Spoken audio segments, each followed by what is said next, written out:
નમસ્કાર.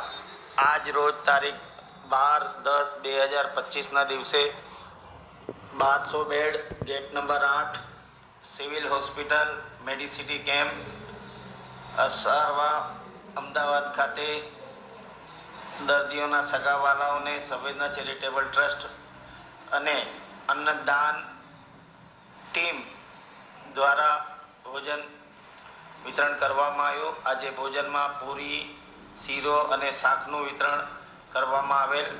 આના મુખ્ય દાતા શ્રી સુભાષભાઈ પ્રધાન, જેઓ કે ટ્રસ્ટી પણ છે, તેઓ રહ્યા.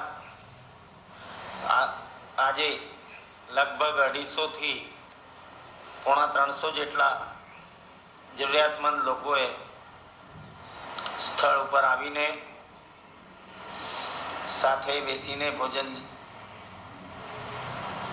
પ્રસાદનો લાભ લીધેલ છે. આ કાર્યક્રમ માટે સંવેદના ચેરિટેબલ ટ્રસ્ટ સૌ દાતાશ્રીઓ અને સુભાષભાઈ પ્રધાનનું ખૂબ ખૂબ આભાર માને છે. સાથે સાથે અન્ન